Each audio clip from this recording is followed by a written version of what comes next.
Just hold on, there's a 9-second delay. Have to be able to count. Go. I'm Rhoda Zoller with the Jewish Historical Society of Greater New Haven. I'm here today on Ridge Road in North Haven at the home of Edith Gillman, who is going to be sharing some of her memories of her experiences during World War II. Thank you very much, Edith, for letting us come to your home and for giving us some time to talk. Before we get to World War II, tell me a little bit about your family history, your parents, your grandparents, where they were from. What would you like to tell us about your parents or your grandparents? Came here in 1920 after they were married, and they came from Poltava, Russia. Okay. That's where they were from. Okay. And we lived in Minnesota. Why did they go to Minnesota? Because they had relatives there. That's why people came over. And see, what else can I tell you? What did they do when they got there? They got to Minnesota. Well, my dad worked as a presser in a factory, and my mother was a furrier. My mother was a very good seamstress, and her expertise was dealing with fur coats, and she did a lot of jobs working on fur coats at a furrier place. Mm-hmm. Mm-hmm. And let's see, what else can I tell you? So you have some early childhood memories of them working Yes, there. yes. Was there a Jewish community? Much of a Jewish community? Not that I can recall. Yeah. And my memories there are kind of hazy. Okay. Well, let's jump ahead. Let's jump ahead, and we're going to be focusing on your experiences of World War II. Okay. Where were you when Pearl Harbor was bombed? What do you remember about that day? I know I had my boot camp training at Bethesda, Maryland. This was before Pearl Harbor? Let's see, here's the dates are,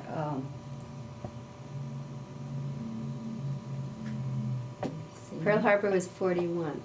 No, this was after. After Pearl Harbor. What made you decide that you wanted to... The reason I decided to go into the service, And you were in which branch? I was in the Navy. Okay. So you were a wave?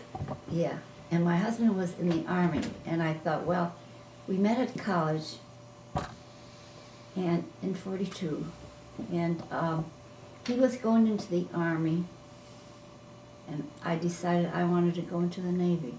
I just wanted to I really wanted to get away from home because I'd never been away from home, and I thought, this is my chance to get out and sort of see other parts of the States. And so I joined the service in,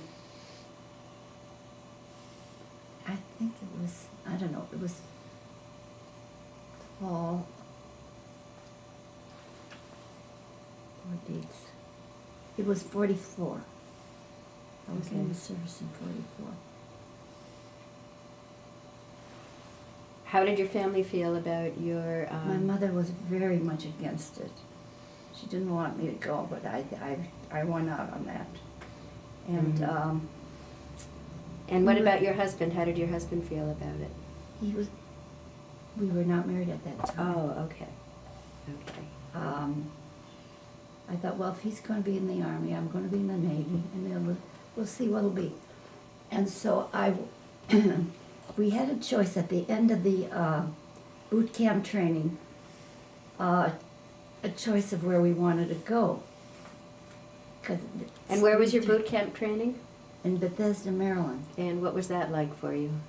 Oh, that was all marching. All I can remember about that period, all the marching we did. We did a lot of marching.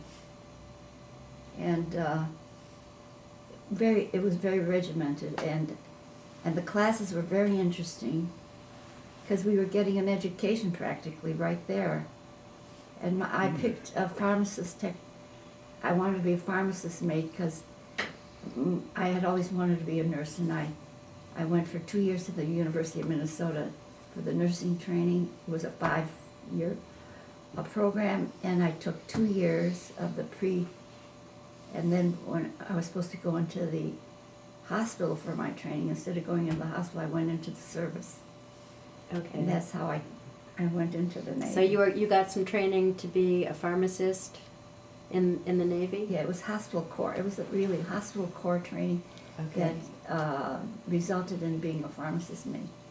And that was all in the hospital. All work. And that's the kind of work that you did? Uh-huh.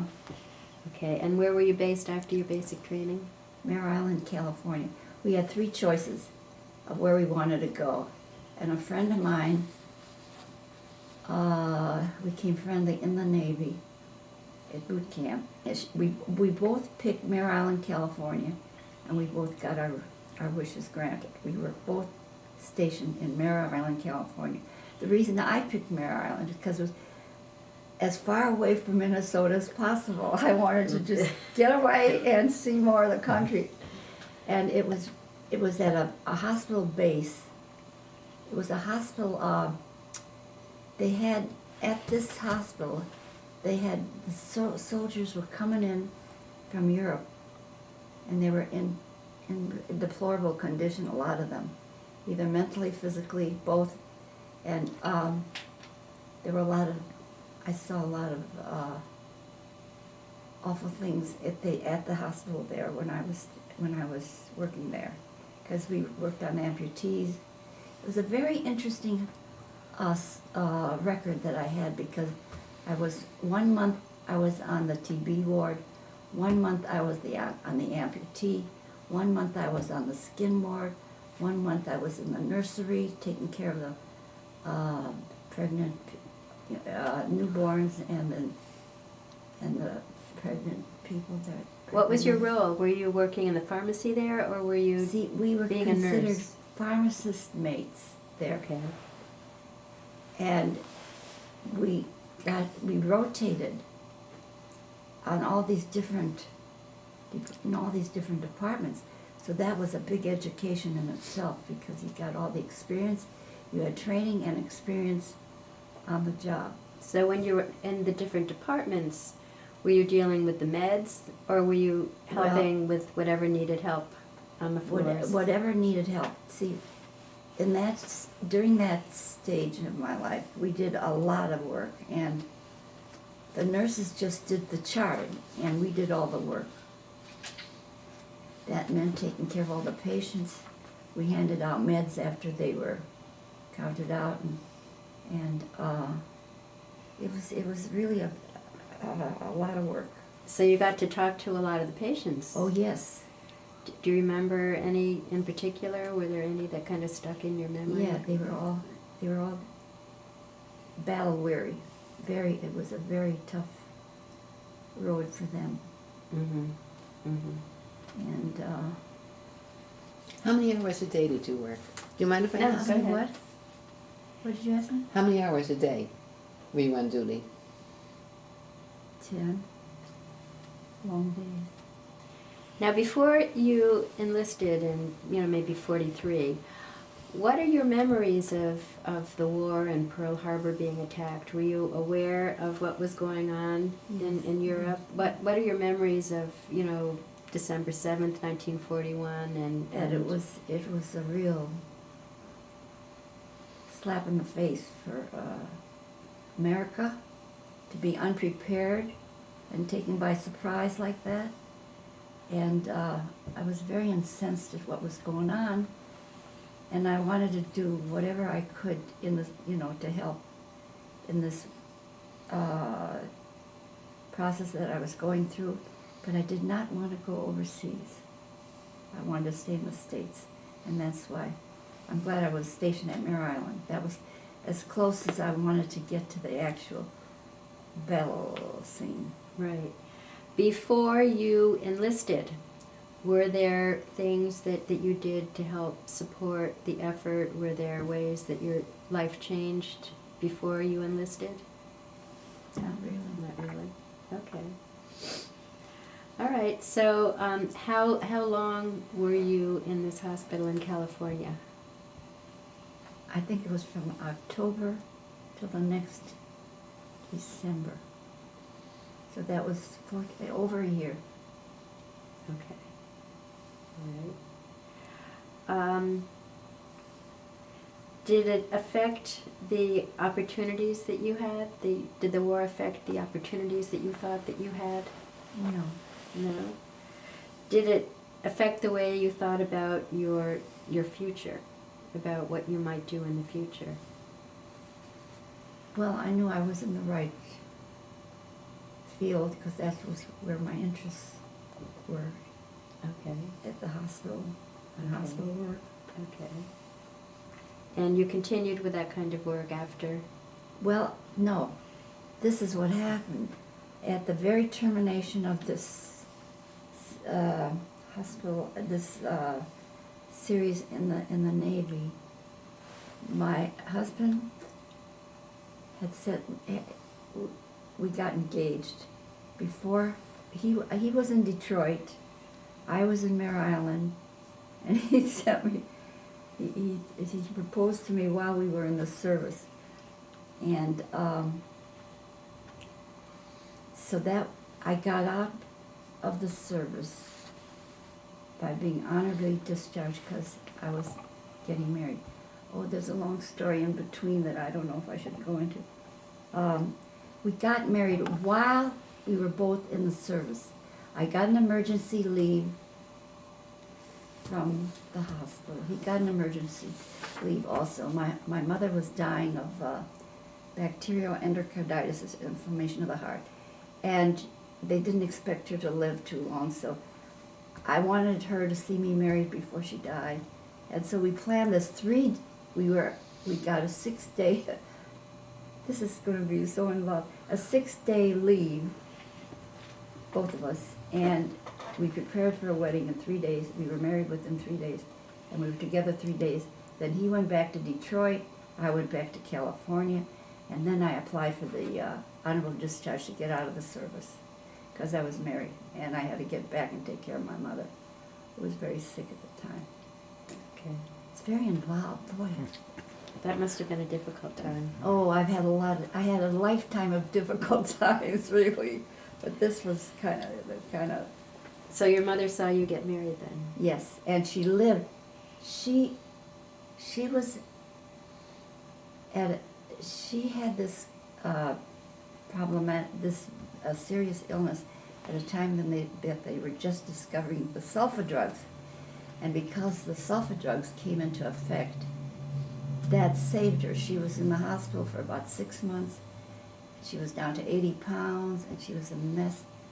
But the sulfa drugs brought her back, and so she lived. She lived years after that because of the sulfa drugs. And so came back home, took care of her for a while she needed help when she was bedridden. And then my husband got out of the service. He was still stationed. He was stationed in Maryland. We went to Maryland. We were there for a very short while. Then he was transferred to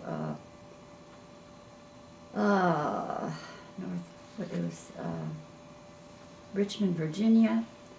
And then I got tired of all this back and forth business, and so I went home to my parents' house. My daughter, my first child, was born when I was living with my parents, St. Paul, Minnesota, and that was a rough time. And then when my husband finally got out of the service, we lived in Minnesota for a while. Then and went to New York for part of his training and back to, we were traveling around all the time. And these were hard times because my kids were little. The daughter, Cherney, was born in New York City while he was working there. And What was he doing there? What kind of work did he do? he was a skin doctor, and he was working at a skin hospital in New York City. New York Skin and Cancer. That's where he was working. Mm-hmm. And so it was traveling back and forth from New York to Minnesota to New York. And then we finally heard about when he finished his course, and we were deciding where to go. We ended up in Middletown, New York, because his best friend, the rabbi, who was his best friend through all the early years, was living in a place called Middletown, New York. When we found out that it was near where we were in the Bronx, we wrote to him, and he said, "Come visit us." So we went to Middletown, New York. And looking around, there was no dermatologist in the whole area. He said, "This would be a good place for me to open up an office." And that's what he did. And we lived there in Middletown, New York from 51, and he died in 83 in Middletown, New York. And then I stayed there for 2 years. I decided I wanted to be here where my oldest daughter was and my 4-year-old grandchild was, so I moved here in 85, 2 years after my husband died. Mm-hmm. Going back to World War II for a minute, what were your feelings about Franklin Roosevelt? I thought he was very effective and he was good for our country, I thought. And what about Eleanor Roosevelt? She was very good for our country, too. Too bad they weren't such a Were there good things team. that they did that you especially liked? Yeah, she was involved in so many projects. She was really a wonderful lady. Mm-hmm. Mm-hmm. And how did other members of your family feel about them, about the Roosevelts? I never found out. Okay. Did the war change your ideas about the roles of men and women at all? Well, I thought we all should be anti-war and do what we could to keep peace in this world, but it hasn't worked out that way. Mm-hmm. Mm-hmm.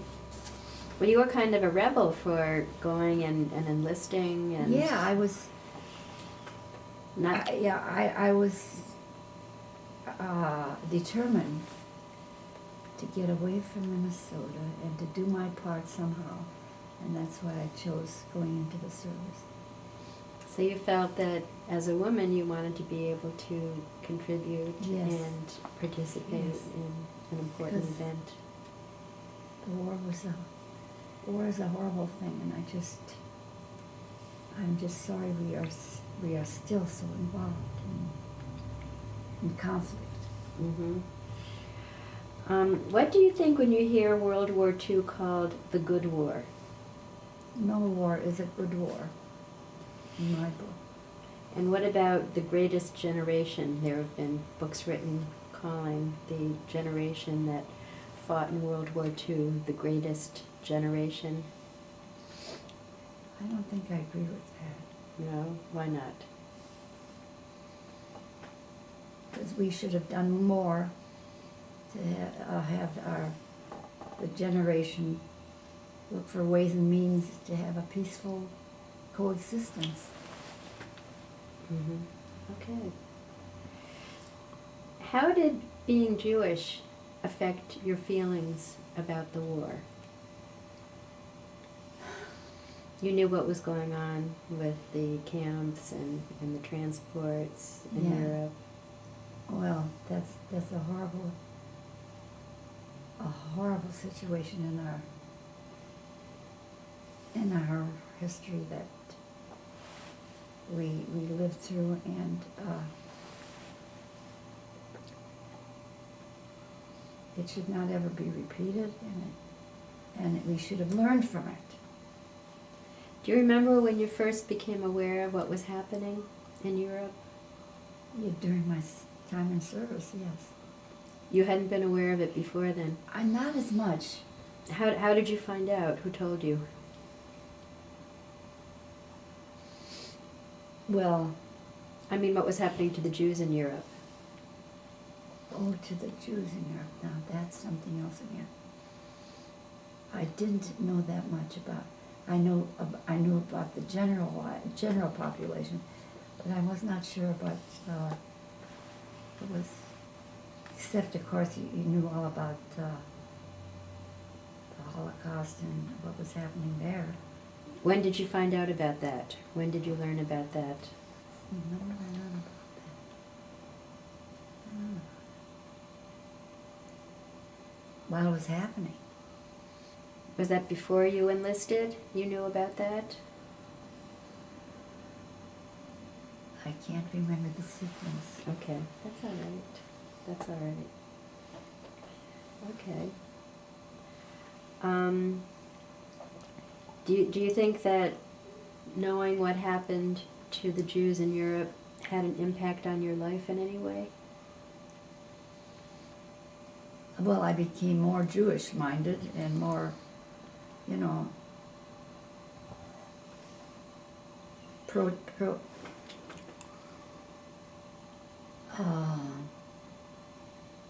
you say it? More dedicated to what the Jews were trying to do and what constituted being a Jew. Before the war, had you had any kind of Jewish education? No. There wasn't a very big Jewish community where you No, lived. No, there wasn't. So how did you become more involved afterwards? My husband, my husband was a very, very religious man, and I learned a lot of what you're asking me through my husband's influence. Okay. Because he was very, very, he taught at the synagogue. He taught the bar mitzvah classes. He was very, very Jewish-minded and involved in all Jewish projects. In fact, that was a bone of contention because I really sort of resented the fact that he spent so much time at the synagogue doing all he did. For instance, he taught Sunday school there at the synagogue in Middletown for about 12 years or so. And then I got really angry and I said, it's time for somebody else to do this. You've done more than your part in what you've been doing. And so I insisted that he relinquish some of those roles that he took helping out at the synagogue. Because he was a doctor. He worked very hard. He devoted so much time to his practice. And then the other time was to the synagogue. And there was very little time for the family. And I once they honored me at some kind of and I had to give a speech, and I said, well, I went into my marriage knowing full well that my husband's first love was his religion and his synagogue, and the second was his practice, and I feel like the family was kind of low, third, was sort of on the lower, third on his list. Did he agree with you on that? I think he did, because he didn't give me an argument on that. Oh, but it was rough. It was rough. Because I've been busy all my life, doing a lot of things, but he was even busier during his life, and he only lived till 83. He was 62 when he died.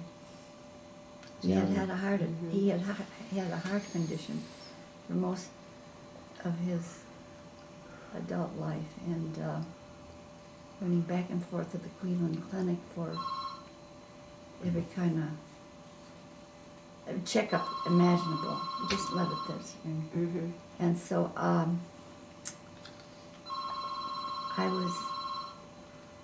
I was glad he lived as long as he did, but it was not easy. What was it like to get married during the war? What was your wedding like? It was awful because we were married right in the worst of times. Anyhow, This was on November 1st, 1945 was when you got married. Where was the wedding? it was in the chapel of the rabbi in St. Paul? St. Paul. Yeah, In the synagogue chapel? yeah. Okay. And it was very small, just my family, and his family, and a few friends. Very small. You had to plan it in In 3 days. 3 days. Oh, that was not easy. And then Did you get a dress? I think I wore my sister's white dress, and I had a veil from somebody else. It was just put together quickly, but that didn't matter to me. The main thing is we were getting married, so my mother could see that I was getting married while she was still alive. And she was crazy about Lou, too, and that was part of it. Anything else that you want to share about World War II and the impact it had on your life? Let's see. The big impact is that I'm very disturbed that we're still involved in wars, and I want us to get out of Europe and taking care of our own people, and not worry about what they're doing over there. I mean, we have so many problems in our own country. We should be taking care of our own. Are you part of a peace group in the area? No, I'm not a part of any group now. I'm just a bystander and observer now. So it sounds like your experience seeing so many people wounded and lives ruined by battle, it sounds like that made a big impression on you. Oh, my as a biggest young impression of my time at Mare Island was them bringing the amputees over, and where they lost legs and arms and whatnot. And I was witness at those procedures where they would remove limbs, or they would there was this big doctor who would have prosthesis inventions so that the men could walk with help, with these. But now it's much more improved in so many ways. They have ways for you to use fingers, and the other, where I observed, it was just, a wooden leg, from the knee down or from up higher. And so that was, and these were young people, and it was very upsetting to me to see where so many of our men came back maimed. Do you remember any of the stories that they told about their experiences? They didn't want to talk. They didn't want to about talk about it. But that was one of the roughest. And then another bad part was some of the women who came back from overseas. They went off their rocker, and for certain sections of my time there, we would be taking care of these gals who were not with it, and they would give them shock treatments by rolling them in these cold sheets and whatnot to get them calmed down if they were violent. And then I went on train trips from Mare Island to Bethesda, Maryland, where we would take 5 of these women that were in bad shape, and we would accompany them across the country for further treatment and evaluation. And I did several of these trips. That's a long trip. Yeah, train trip. And you had to be on guard all the time. When you were in the eating, for instance, you have to take away the knives because you never knew what any of these girls were capable of. It was a very, So you didn't get much sleep. nah. I have had a whole lifetime of very little sleep, so that's okay. No, I don't sleep much. I mean, I sleep good when I sleep, but I don't require much sleeping. Mm-hmm. And so all in all, it was a very, very educational experience, my time in the service. It was your first time away from home, Yes. from your family, And away from Minnesota. I picked the right place and I picked the right category, and so I feel good about that. Really, it was a very important part in my life. Were there many Jewish women in the service? No, No. Was that an issue for you? I was wondering about that a lot of the time. In my group, Did you experience any discrimination or no, no? there were no other Jewish people that I met while I was at Mare Island, or even when I was at boot camp where we were all, together at first. There were very little Jewish women involved. On Jewish holidays like the The- Jewish New Year or Passover, was there any accommodation for services or anything like that? Nothing, nothing.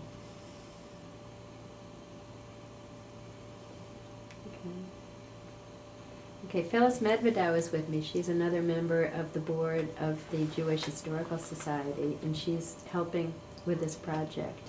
Is there anything else you'd like to ask No, I'm Phyllis? listening very carefully. Are you taping this? Yes, yes, yeah. Marvin is. Marvelous. Marvin Okay. is. That's why I'm here. No, I wasn't. Right, yeah. Okay. Now, Edith, you have a very nice picture of yourself and your husband. Was this, when was this? This Okay. was taken during that 3-day, I'm not sure if it was taken before or after.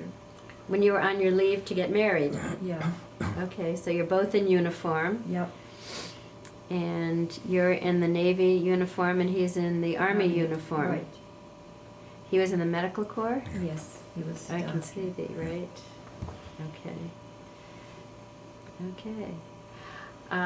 If there are any other pictures or Well, I have letters or an things album. that you have, I have a whole album and I'm looking for. okay, well, Marvin can that's why turn I- off his that's why I say, recorder, and if you want to look for it, we can see if there's some other things that we should include in this as well. And I can take a picture of some of these things Can as I well as a give you picture. that at another time? the Sure, album? sure, I'd rather do that Sure. rather than look now that's because fine. I have saved a lot of albums and I've got the dates on them, but I can't find the one in the 40s that I'm looking for. In fact, if we could scan some of them on Marvin's computer, Okay, then we will have them, and we can use some of them to, we can email them to the Jewish Women's Archive that way, and we can also see if we want to use some of them for our exhibit when we have the exhibit. so when is the exhibit Sometime next year.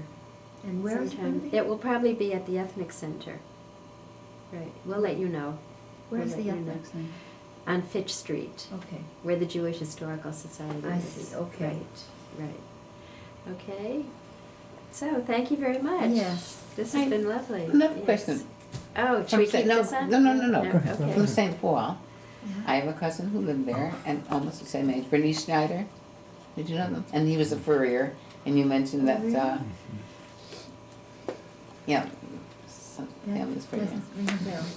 Okay, that was, Okay, and I want to take a picture of you with this picture. Okay? Okay. this Jewish geography is always fun. Oh, yeah.